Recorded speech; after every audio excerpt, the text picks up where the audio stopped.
तमिलनाडु सरकार में मंत्री और मुख्यमंत्री एम.के. स्टालिन के बेटे उदयनिधि स्टालिन द्वारा सनातन धर्म को लेकर दिए गए बयान से संतों में खासा रोष देखा जा रहा है। अखिल भारतीय अखाड़ा परिषद के अध्यक्ष एवं अखिल भारतीय सनातन परिषद के अध्यक्ष श्री महंत रविंद्र पुरी ने उदयनिधि स्टालिन को आड़े हाथों लेते हुए गृह मंत्री से मांग करी है कि वो उदयनिधि पर कड़ी कार्रवाई करे।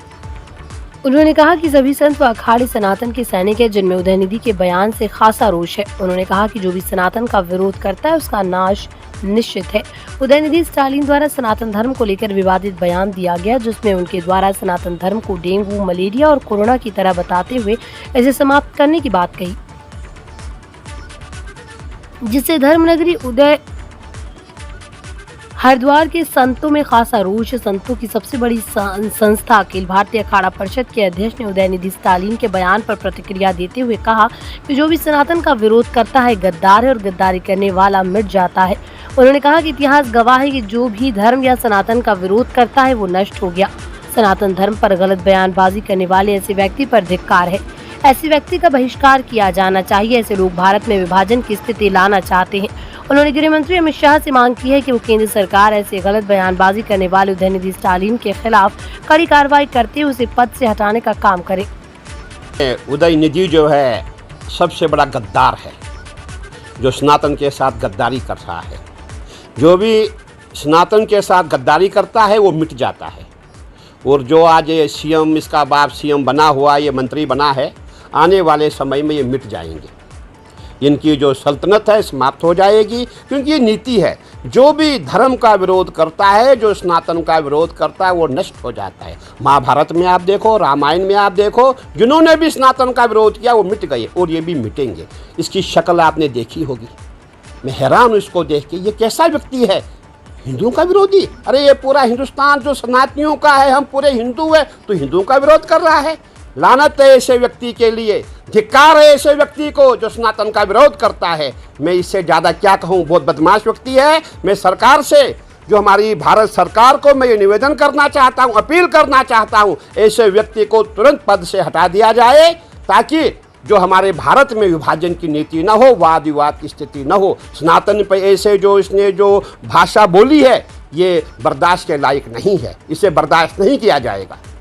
हमारे जो है अखाड़े, जितने भी अखाड़े हैं, जितने हम संत हैं, हम सनातन के सैनिक हैं। सनातन के लिए हमने जीवन दिया है। ये भगवा जो है, ये सनातनी भगवा है। हम इसको बर्दाश्त नहीं करेंगे। और मैं शाह जी को ये कहना चाहता हूँ, गृह मंत्री जी को कहना चाहता हूँ, इसके ऊपर तुरंत कार्रवाई हो। स्टालिन है वो कोई नया नहीं कह रहे। आपने ध्यान दिया होगा, वो जो बयान है उनका, वो बयान उनके मुख से नहीं, बाकायदा रिटर्न में वो बयान था जो उनके द्वारा पढ़ा गया। ये पूर्व से ईसाई मिशनरियों द्वारा सनातन धर्म पर एक आक्रमण की तरह ये सारा प्रोपेगेंडा रचा जा रहा है। आज उस ईसाई मिशनरी को राजनीतिक दलों का साथ मिल गया है। और ये जो जूनियर स्टालिन है, ये चूँकि फिल्म निर्माता भी हैं, उसके अलावा फिल्म में हीरो की भूमिका भी निभाते हैं और सरकार में वह मंत्री के रूप में भी है। एक व्यक्ति के माध्यम से कई प्रकार के एजेंडे सेट हो जा रहे हैं। इसलिए इस प्रकार का बयान बड़ी सोची समझी तरीके से उसारा दिया गया है। और इसके अलावा मैं एक आपको बात बता दूं, ईसाई मिशनरी तो लगातार इस प्रकार का प्रयास करती रही है और आज उन्होंने इस प्रकार की चीज़ें करी हैं। साफ हो गया कि वो राजनीतिक दल जो इस देश में कहीं विकास की बात करने की बात तो नहीं करते, लेकिन धर्म के नाम पर जिस प्रकार से देश के अंदर अराजकता फैलाना चाहते हैं, उनकी मंशा उजागर हो गई है। देश, ये भारत लगभग 1000 वर्ष तक लगातार गुलाम रहा। विभिन्न आक्रमणकारी विदेशी शक्तियों ने इस सनातन धर्म की इस धरा को मिटाने का प्रयास किया, लेकिन वो सफल नहीं हो पाए। चाहे उसमें यहूदी रहे हों, अन्य आक्रांता रहे हों, ब्रिटिश हुकूमतें रही हों, एक भी हमारी यहाँ तक्षशिला जैसे विश्वविद्यालय नष्ट कर दिए गए, धर्म ग्रंथ, विभिन्न प्रकार की चीज़ों का नाश कर दिया गया, लेकिन आज भी सनातन धर्म का परचम पूरे विश्व में लहराता है। 21 जून को होने वाला विश्व योग दिवस, योग जो कि सनातन धर्म से निकला है, इसका एकमात्र उदाहरण है। ऐसे सैकड़ों उदाहरण हैं। और अगर वो इस प्रकार कह रहे हैं कि डेंगू, मलेरिया के मच्छरों की तरह भी सनातन धर्म का नाश कर देना चाहिए, हम उनकी चुनौती स्वीकार करते हैं कि अगर वो इस आक्रमणकारी रवैये से हमारे पर आना चाहते हैं तो हम भी आक्रामक प्रकार से उसका जवाब देने के लिए तैयार हैं। सनातन धर्म के व्यक्ति जो हिलने वाले नहीं हैं ना डरने वाले हैं। ये केवल राजनीतिक दलों को तय करना पड़ेगा कि हमें वोट बैंक की राजनीति करनी है या इस भारत को विश्व गुरु बनाना है। जो लोग विश्व गुरु बनाने की ओर आगे बढ़ेंगे, ये भारत, ये सनातन धर्म या अन्य धर्म उसी के साथ खड़े होंगे, ना कि ये मारने, काटने और आक्रमण जैसी बातें करने वालों के साथ। ये मंत्री के योग्य नहीं है।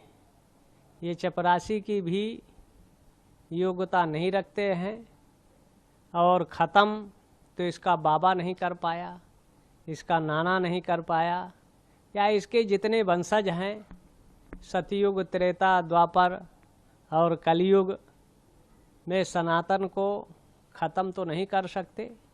ये स्वयं ख़त्म होंगे। और ये जो 24-28 दलों का गठबंधन बना है तो ये सब सनातन देशद्रोही मानसिकता के हैं। इनकी स्थिति अपने आप स्पष्ट हो रही है। ये लड़ाई एक तरह से सनातन धर्म, असुर और देवों के बीच का संघर्ष है। ये जितने प्रायः नेता हैं 28 दलों के, उसमें ये देश को दीमक के जैसे खा रहे हैं। ये देश को लूट रहे हैं, मज़ा ले रहे हैं। ऐसे लोगों को जनता अपने आप सकप सिखावे। इनका एक तरह से स्वयं में ख़त्म होंगे। सनातन रावण, कंस, गौरी, गजनी, अंग्रेज़ों की जो तलवारें, तोपों, भालों से नष्ट नहीं हुआ, तो सेकुलरिज्म के नाम पर सनातन को खत्म, वो दिन दूर नहीं कि इसमें सब समाप्त होंगे, खत्म होंगे।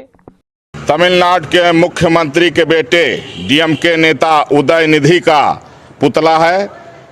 आज हमने जो है प्रतीकात्मक पुतला दहन किया है और तलवारों से उनका सर कलम किया है, क्योंकि उन्होंने कहा है कि मच्छर, डेंगू, मलेरिया और कोरोना की तरह सनातन धर्म को समाप्त कर देना चाहिए। और इसके बाद बेशर्मी से उन्होंने बयान दिया कि वो अपने बयान पर कायम हैं। जबकि देखा जाए तो लाखों वर्ष पहले अगर देखिए तो एक ही धर्म था, सनातन धर्म। 2-2.5 हजार वर्ष से कुछ जो है मजहब, पंथ, धर्म बने हैं, पहले एक ही धर्म था। इसलिए सनातन धर्म का न कोई आदि है न कोई अंत है। सनातन धर्म न कभी मिटा है न कभी मिट सकता है। हाँ, सनातन धर्म को अगर मिटाने की कोई बात करेगा वो जरूर मिट जाएगा। अयोध्या से मैं तपस्वी छावनी पीठाधीश्वर जगत गुरु परमहंस आचार्य आज मैं 10 करोड़ रुपए का इनाम घोषित कर रहा हूं। जो डीएमके नेता उदयनिधि का सर काट के ले आएगा वो हमसे 10 करोड़ रुपए का ले जाए पुरस्कार। और इसके बाद भी अगर कोई नहीं ले आया तो हम तलवार तैयार कर लिए हैं, मैं स्वयं रवाना होऊंगा और उसका सर काटूंगा। क्योंकि अगर दूसरे धर्म के विषय में इस तरह बोले होते तो अभी तक चिथड़े उड़ गए होते। यहाँ तक कि उनके पिताजी मुख्यमंत्री हैं, उनके भी चिथड़े उड़ गए होते। वो जानते हैं कि सनातन धर्म मानवतावादी है, अहिंसावादी है। लेकिन हम मानवतावादी हैं, लेकिन राक्षसों का वध भी हम लोग करते हैं। और वह राक्षस बन चुका है, उसका वध मेरे हाथों से होगा।